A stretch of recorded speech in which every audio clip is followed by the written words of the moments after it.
আসসালামু আলাইকুম, welcome back to Anwar English academy. SSC 2025 batch এর ইংরেজি বিষয়ের চূড়ান্ত প্রস্তুতির আরো একটি ক্লাসে তোমাদের সবাইকে স্বাগত জানাচ্ছি। সাথে আছি আমি মোহাম্মদ আনোয়ার হোসেন। আজকের এই ক্লাসে আমি আলোচনা করব, কথা বলবো পাবনা ক্যাডেট কলেজ 2024 সালে টেস্ট পরীক্ষায় রাইট ফর্ম ভার্বের যেই প্রশ্নটি এসেছিল সেই প্রশ্নটি নিয়ে, অর্থাৎ এই ভিডিওতে আমি পাবনা ক্যাডেট কলেজ 2024 সালের রাইট ফর্ম ভার্বের উপরে আসা প্রশ্নটির বিশ্লেষণাত্মক সমাধান দেওয়ার চেষ্টা করব। Hope you will stay with me till the end of the video. So dear students, let's begin our today's lesson. শুরুতেই তোমাদের যেটি করতে হবে, যে তোমরা জানো যে রাইট ফর্ম ভার্বের একদম উপরে ভার্ব দেওয়া থাকে এরকম টেবিল আকারে, কখনো 9টা কখনো 10টা। প্রথম যে কাজটি তোমাদের করতে হবে, যে এখানে কয়টা ভার্ব আছে এটা গুনে নিতে হবে। যেখানে কয়টা রয়েছে 3 2 5 5 5 10, টোটাল 10টি, কখনো 9টি থাকতে পারে। যদি এরকম 9টি বা 8টি ভার্ব থাকে তাহলে বুঝতে হবে যে একই ভার্বকে তোমাদের একাধিকবার ব্যবহার করার প্রয়োজন হতে পারে। আর যদি 10টাই থেকে থাকে তাহলে অবশ্যই 10টি ভার্বই ব্যবহার হবে 10টি শূন্যস্থানে।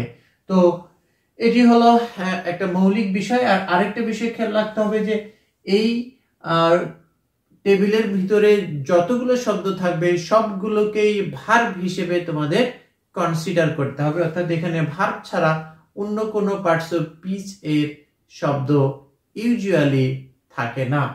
তো তোমরা শুরুতে যেটি করবে, এই ভার্বগুলোর মিনিংটা জেনে নিবে, কারণ মিনিং না জানলে এগুলোকে সিলেকশন করে সঠিক শূন্যস্থানে সঠিক ভার্বটি ব্যবহার করা একটু কঠিন হবে। তাহলে চলো আমরা এই ভার্বগুলির মিনিং গুলো জেনে নিই। এখানে রয়েছে FORM, ইংরেজিতে দু রকম ফর্ম রয়েছে। একটা হচ্ছে FROM, মানে এটা হলো থেকে হইতে, এটা প্রিপজিশন। আর এটা হলো ফর্ম মানে গঠন করা, তৈরি করা। নেক্সট রয়েছে হ্যাজ, এটা মূলত হ্যাভ ভার্ব এরকম হয় have, has, had. Have has মূলত প্রেজেন্ট টেন্সে ব্যবহার করা হয়, আর হ্যাড পাস্ট টেন্সে ব্যবহার হয়। এরপর হচ্ছে কল মানে বলা হয়, কল মানে ডাকাও হয়।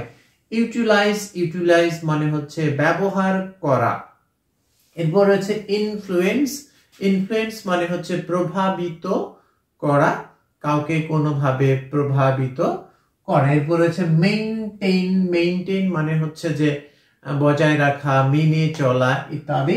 এরপর হচ্ছে বি মানে এটা be verb, to be verb, এটা থাকলে এই জায়গায় am, is, are, was, were এগুলো কিন্তু হতে পারে। এরপর হচ্ছে ডুম, এটি একটা নতুন শব্দ তোমাদের কাছে মনে হতে পারে।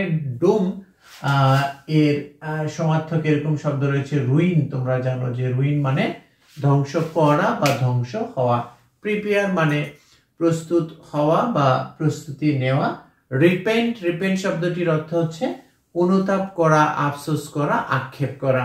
আমরা শব্দগুলোর মানে জেনে ফেলেছি। এখন চলো এই প্যাসেজটা ভালো করে পড়ে শূন্যস্থানে কোন শব্দটি সুইটেবল হবে সেটি আমরা নির্বাচন করে according to grammar or according to the rules of right form verb আমরা এটাকে সঠিক জায়গায় ব্যবহার করব।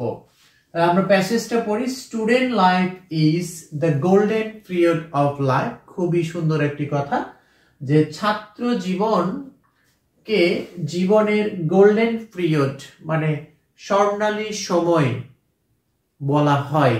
তোমরা জানো যে এরকম বলা হয় যে ছাত্র জীবন হচ্ছে জীবনের স্বর্ণালী সময়, ছাত্র জীবনকে জীবনের সোনালী সময় বলা হয়। এখানে সাবজেক্টের জায়গায় খেয়াল করো কি রয়েছে স্টুডেন্ট লাইফ রয়েছে, এরপর একটা ইজ রয়েছে, তারপরে এখানে ভার্ব বসাতে হবে। তো তোমরা জানো যে এই যে বি ভার্বটা রয়েছে, বি ভার্বের পরে যদি কোনো ভার্ব বসে তাহলে সেই ভার্বের দু রকম ফর্ম হতে পারে। কত রকম ফর্ম? দুই রকম। একটা হলো যে হয় এই ভার্বের সঙ্গে আইএনজি বসবে অথবা এই ভার্বের পাস্ট পার্টিসিপল হবে। দুইটা নিয়ম। বি ভার্বের পরে আরেকটি ভার্ব আসলেই ওই ভার্বের দুই রকম ফর্ম হতে পারে, হয় ওই ভার্বের সঙ্গে আইএনজি যোগ করতে হবে তোমাদের, নয়তোবা সেই ভার্বের পাস্ট পার্টিসিপল ফর্ম হবে। এখন তোমরা বুঝবে কি করে আসলে কখন ভার্বের সঙ্গে আইএনজি আর কখন ভার্বের পাস্ট পার্টিসিপল হবে? তোমরা জানো যে একটা বাক্য দুই রকম হতে পারে, অর্থাৎ একটা বাক্যের ভার্ব অ্যাক্টিভলি ব্যবহার হতে পারে এবং একটা বাক্যের ভার্ব আবার প্যাসিভলিও ব্যবহার হতে পারে। খেয়াল রাখতে হবে বি ভার্বের পরের যে ভার্বটি রয়েছে এটা অ্যাক্টিভ ভয়েসে ব্যবহার হচ্ছে না প্যাসিভ ভয়েস। যদি অ্যাক্টিভ ভয়েসে হয় তাহলে এখানে আইএনজি করতে হবে, আর যদি প্যাসিভ ভয়েসে হয় তাহলে পাস্ট পার্টিসিপল। তাহলে চলো অ্যাক্টিভ প্যাসিভটা আমরা বুঝবে কি করে। এখানে সাবজেক্টটার দিকে খেয়াল রাখতে হবে। স্টুডেন্ট লাইফ, আমরা বলি যে ছাত্র জীবনকে বলা হয়, এখানে বলা একটা কাজ, সেটি এই স্টুডেন্ট লাইফ এই সাবজেক্টটি কি কিন্তু এখানে করছে না, অর্থাৎ স্টুডেন্ট লাইফ কিন্তু কথা বলতে পারে না। অর্থাৎ স্টুডেন্ট লাইফকেই মানুষ বলে থাকে যে জীবনের সবচেয়ে সোনালী একটা সময়। এই জন্য এখানে ভার্বটা কিন্তু প্যাসিভলি ইউজ হচ্ছে এবং এই কারণে এখানে কল যে ভার্বটা বসবে এটার কিন্তু পাস্ট পার্টিসিপল ব্যবহার হবে। তাহলে কি হলো? Student life is called the golden period of life. আশা করছি প্রিয় শিক্ষার্থীরা তোমরা বুঝতে পেরেছো যে এরকম বি ভার্বের পরে দুইটা অপশন, অ্যাক্টিভ হলে আইএনজি করতে হবে আর প্যাসিভ সেন্স হলে এটি পাস্ট পার্টিসিপল হবে। তাহলে এখানে আমাদের 2 নম্বর নিয়ম যে প্যাসিভ সেন্স V3 হলো the golden period of life. It, এখানে ইট মানে তোমরা জানো যে ইট হচ্ছে একটা প্রোনাউন, প্রোনাউন কিন্তু নাউনের পরিবর্তে বসে। তাহলে ইট প্রোনাউনটি কোন নাউনের পরিবর্তে বসেছে? এই স্টুডেন্ট লাইফের পরিবর্তে বসেছে। ইট দ্য টাইম, ইট আর এই যে টাইম দুটো কিন্তু একই জিনিস। সাবজেক্ট এবং ভার্বের পরের অংশ, পরের নাউন যদি একই জিনিস হয়, একই ব্যক্তি বা বস্তুকে বোঝায়, তাহলে এখানে আমাদের বি ভার্ব ব্যবহার করতে হবে। তাহলে ইট ইজ, এখানে বি ভার্ব রয়েছে, দেখো বি ভার্ব। তাহলে ইট এটা থার্ড পারসন সিঙ্গুলার, আমরা শুরুতে যেহেতু প্রেজেন্ট টেন্স ব্যবহার করেছি এখানেও প্রেজেন্ট টেন্স হবে। ইট ইজ দ্য টাইম, এটি হচ্ছে সেই সময়, অর্থাৎ ছাত্র জীবনটা হচ্ছে সেই সময় when students should, যখন শিক্ষার্থীদের উচিত কি করা? themselves for future, ভবিষ্যতের জন্য নিজেদেরকে প্রস্তুত করা, মানে যখন শিক্ষার্থীদের উচিত নিজেদেরকে ভবিষ্যতের জন্য প্রস্তুত করা। তাহলে when students should কি করবে? প্রস্তুত করবে। তাহলে প্রস্তুত করার ইংরেজি হচ্ছে প্রিপেয়ার। তোমরা জানো এখন এখানে যে বিষয়টা রয়েছে, এখন প্রিপেয়ারটা আমরা কি করব? চেঞ্জ করব কিনা ঠিক রাখবো। তোমরা জানো যে এই যে শুড, এই শুড হচ্ছে একটা মডেল অক্সিলারি ভার্ব। এরকম আরো ইংরেজিতে মডেল ভার্ব রয়েছে, যেমন can, could, may, might, shall, should, will, would. Semi modal রয়েছে have to, has two.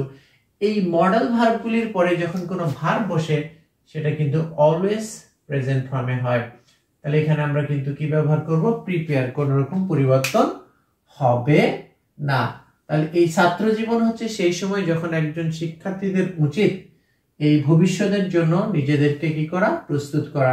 This time, এই সময়, দ্য হ্যাবিটস, অভ্যাসগুলি, এখানে রয়েছে greatly dash the letter part of life, এই সময় অর্থাৎ ছাত্র জীবনে গঠিত অভ্যাসগুলি জীবনের পরবর্তী যে অংশ এটাকে কিন্তু প্রভাবিত করে। তোমরা খেয়াল করো এই একটা বাক্যে কিন্তু এখানে দুইটা শূন্যস্থান রয়েছে, একটা ডি এবং একটা ই। একটা বাক্যে যদি সাবজেক্ট একটি হয় এবং ভার্ব যদি দুইটা হয় তাহলে খেয়াল রাখতে হবে দুই ভার্বের মধ্যে একটি হবে ফাইনাইট এবং আরেকটি হবে নন ফাইনাইট। খেয়াল রাখতে হবে যে কাজটি আগে হবে এই দুইটা ক্রিয়ার মধ্যে সেটি হবে নন ফাইনাইট এবং যেটি পরে হবে সেটি হবে ফাইনাইট। তাহলে এখানে খেয়াল করো this time the habits, habits মানে অভ্যাস। এই অভ্যাস কিন্তু কি হয়? আমরা বলি যে অভ্যাস তৈরি হয়, অভ্যাস গঠিত হয়। অভ্যাস কিন্তু গঠন করতে পারে না, তৈরি করতে পারে না, এটা কিন্তু তৈরি করতে হয়, মানুষের করতে হয়, বা এখানে শিক্ষার্থীদের বোঝাচ্ছে শিক্ষার্থীদের অভ্যাসগুলো তৈরি করে নিতে হয়।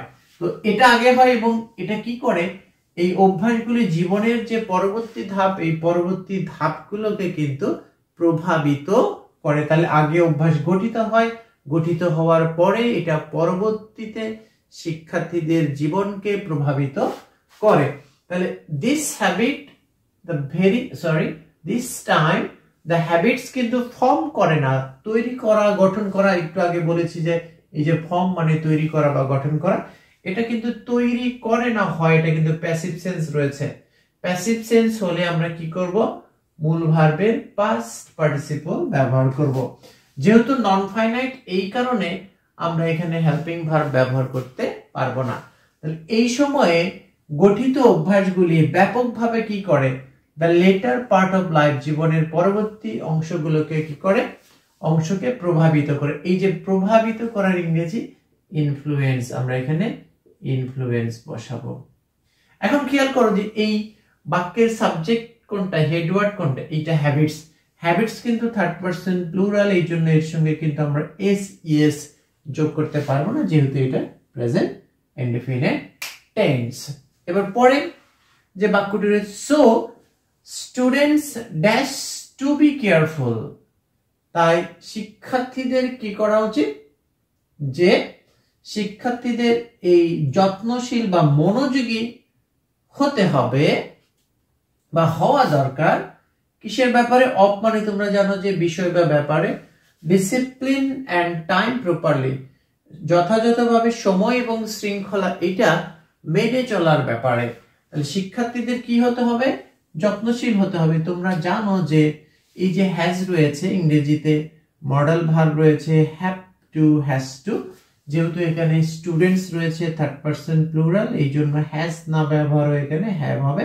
হ্যাভ টু বি কেয়ারফুল, হতে হবে সচেতন বা যত্নশীল, কি ব্যাপারে, শৃঙ্খলা পালনের ব্যাপারে বা বজায় রাখার ব্যাপারে। তো পালন করা বা বজায় রাখা, যে তোমরা জানো মেইনটেইন হয়, তাহলে মেইনটেইন রয়েছে, মেইনটেইন। এখন এই যে মেইনটেইন আমরা ব্যবহার করলাম, এখানে খেয়াল করো অফ রয়েছে, অফকে ইংরেজিতে বলা হয় প্রিপজিশন। রাইট ফর্ম ভার্বের ক্ষেত্রে প্রিপজিশনের পরে ভার্বের সব সময় আইএনজি ফর্ম হয়, অর্থাৎ এখানে মেইনটেইন রয়েছে, মেইনটেইনিং করতে হবে, অর্থাৎ আইএনজি করে দিতে হবে। এন্ড টাইম প্রপারলি, আদারওয়াইজ অন্যথায়, তাছাড়া কি হবে, দেয়ার লাইফ উইল বি, তাদের জীবনটা ধ্বংস হয়ে যাবে, নষ্ট হয়ে যাবে। And they have for their misfortune, তাহলে এই যে দেয়ার লাইফ কিন্তু আসলে নষ্ট করবে না, লাইফটা নষ্ট হবে শিক্ষার্থীদের কারণেই। হ্যাঁ, এটা কিন্তু এই যে উইল বি আছে, তোমরা জানো যে shall be, will be, can be, could be, এগুলোর পরে কিন্তু অলওয়েজ মূল ভার্বের পাস্ট পার্টিসিপল হয়। তাহলে এখানে ডুম রয়েছে, ডুম মানে ধ্বংস হওয়া, নষ্ট হওয়া, তাহলে এই ডুমের কিন্তু এখানে পাস্ট পার্টিসিপল করতে হবে। will be doomed and they have, এখানে রয়েছে for their, এখানে মিসফরচুন, এবং তাদেরকে কি করতে হবে, তাদের এই দুর্ভাগ্যের জন্য তাদেরকে অবশ্যই অনুতাপ করতে হবে। যে রিপেন্ট মানে অনুতাপ করা বা আফসোস করা, যেহেতু এখানে হ্যাভ রয়েছে, আমরা সরাসরি হ্যাভ এর পরে রিপেন্ট ব্যবহার করতে পারবো না, এই জন্য একটা টু ব্যবহার করব, হ্যাভ টু রিপেন্ট। তোমরা জানো যে বাধ্যবাধকতার ক্ষেত্রে হ্যাভ টু, হ্যাজ টু ব্যবহার করতে হয়, এই জন্য আমরা এখানে টু ব্যবহার করব। আর টু এর পরে কিন্তু অলওয়েজ ভার্বের বেস্ট ফর্ম হয়। এখানে কিন্তু একটু জটিল করে দেওয়া আছে, তোমাদের বিষয়টা খেয়াল রাখতে হবে। তো এই হলো মূলত আজকের ক্লাসটি। আজকের এই ক্লাসে, that is Pabna cadet college 2024 সালের টেস্ট পরীক্ষায় আসা যে প্রশ্নটি, এই প্রশ্নের আমি বিশ্লেষণাত্মক এবং অ্যানালিটিক্যাল একটা সমাধান দেওয়ার চেষ্টা করেছি। আশা করছি যে তোমরা এই ক্লাসের খুঁটিনাটি বুঝতে পেরেছো। If this video helps you a bit to learn English, then please share this video to your friends so that they can also be benefited by watching this video. I'll be back with another new and interesting video. Till then, keep watching Anwar English Academy and keep learning English. All the best.